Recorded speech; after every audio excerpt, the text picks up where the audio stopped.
This is not good. The 2023 Qatar Grand Prix was a bit of a farce, all the way from what was supposed to be the lone practice session of the entire Grand Prix weekend. Cars were sliding all over the road, dust and sand were hanging in the air like fog at some points, track limits violations during qualifying were getting to the same ridiculous levels as Austria, and then of course we had the micro tear issue with the tyre walls once Pirelli did their dissection. Now I think a lot of people already had questions, including myself, going in after what was the Qatar Explosion Grand Prix of 2021.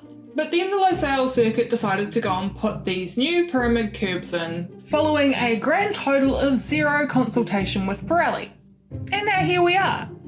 And I'll admit, forcing everybody to a 3-stop strategy was pretty darn intriguing, and quite a lot of fun to watch, but the domino effect looks something like this.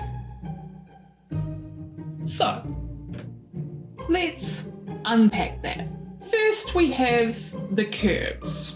This comes bundled up with the new track surface that had no running of cars at all, except for a few laps of the safety car. That's right, the first cars to drive on this track in race conditions were Formula 1 cars, which any F1 fan can tell you means a pretty slippery surface where grip is almost impossible to find. Add sand to that and you might as well be out for a nice evening, drifting on a rally track, which means more running on the curbs, which means more load on the tyres, which means, oh shit, we have a problem. So did Pirelli do the right thing by limiting every tyre to a total of 18 laps?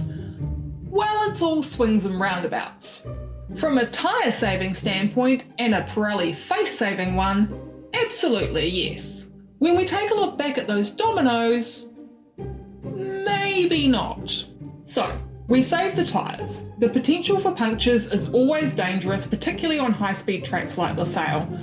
But there are a lot of wide runoffs to catch you if something does go catastrophically wrong, and the consequences of limiting the tyre life to 18 laps resulted in, well, basically everyone going out there and doing their best to get as close to their quali laps as possible during the actual Grand Prix, or risk dropping back through the field like somebody stuck a parachute to their rear wing. Max's fastest lap was a 1:24.319. His qualifying lap was 1:23.778. That's just over half a second difference. For comparison, in 2021, the difference between Lewis's pole lap and the fastest lap of the race was 2.369 seconds. Half a second between quali and race sounds like a great time, right? Racing at its finest, chef's kiss, primo, choice as, whatever you want to call it. Except these guys aren't pushing it to the limit for one lap with a couple to cool down in between over the course of an hour or less. Pit stops aren't a break in the garage with a chance to have a drink and get a fan stuck in your face between quali sessions.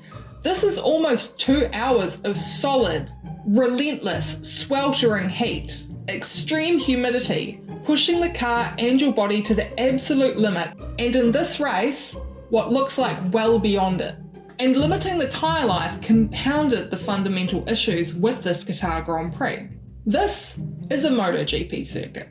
It's constructed to suit bikes with the long, sweeping corners that goes hand in hand with. In a car, and particularly in F1, everything's different. The heat has nowhere to go. It's like standing in front of your oven on a hot summer's day with the kitchen window closed. You're not getting anything from the air because the air is already hot. Add to that, a Formula 1 race is on average somewhere between an hour and a half and 2 hours long. In comparison, a MotoGP is 30 to 45 minutes. The bikes do 18 laps, and F1 cars? They do 57. So all this culminated in what can only be described as a large chunk of the grid suffering from pretty obvious symptoms of heat stroke and severe dehydration, with some reportedly even passing out while driving the car. Here's an onboard from Lance Stroll on his way down the main straight. That is not a man looking in his mirrors. And say what you like about the guy, or don't, because I've seen some absolutely vile anti-Semitic and ableist takes on the internet over the past couple of days, and you know what? I don't care how shitty somebody's actions are. That is seriously messed up.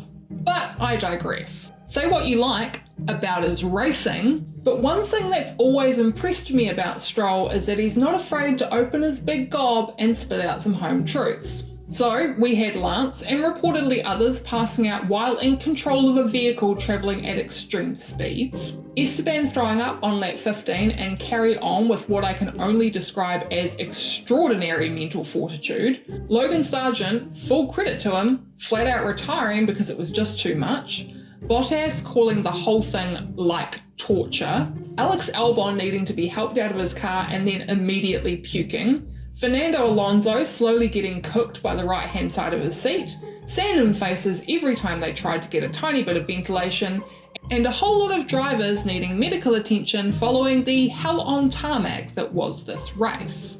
Now, part of all this can be attributed to the absolute dumbass decision to hold this race in the beginning of October, which is one of the hottest, most humid parts of the year. Instead, they could have pushed it towards the beginning or the end of the season, but no. And I'm not even going to get into the dollar factor of sports washing and how countries that are still regularly committing human rights abuses are using events like F1, the World Cup and the Olympics to try and pull the wool over the average person's eyes. Everything's fine here, right? This race was wrong. From the decision to take the Qatari money in the first place, to agreeing to use this specific track instead of insisting on a specialist facility or an alternative layout specific to F1. Then there's the lack of consultation with Pirelli over the curbs, which led to this decision to limit the tyre life without considering ways to mitigate the potential consequences. What measures could they have put in place? I don't know. A couple of 2-lap mandated BSC stints spread throughout the race to give an opportunity for drivers to flick up their visors a little bit, get a bit of a breather, maybe an intermission. Just literally do what would happen if there were a red flag, stop the race and go back out there, planned so that the teams can work it into their strategy. Or mandate an additional 10 seconds at every single pit stop where all they're allowed to do is give the drivers some additional hydration and really quickly just like stick a fan in their faces. There are people who are paid the big bucks to make these calls and think of these solutions. But at the moment, they seem so focused on their social media figures dropping off and maintaining those casual fans who have just started watching over the last couple of years, they've completely lost the ability to have foresight and seriously consider the consequences of certain actions. And granted, Formula One are now going to be doing a proper investigation with an aim to implement guidelines for future circumstances like this, but races like this should not have to happen before these decisions are made. We already have Singapore, Jeddah, Abu Dhabi, Mexico, Miami. We already have races that demonstrate the toll heat and humidity take on the body. And Formula One and the FIA should have seen this coming from the other side of the Persian Gulf.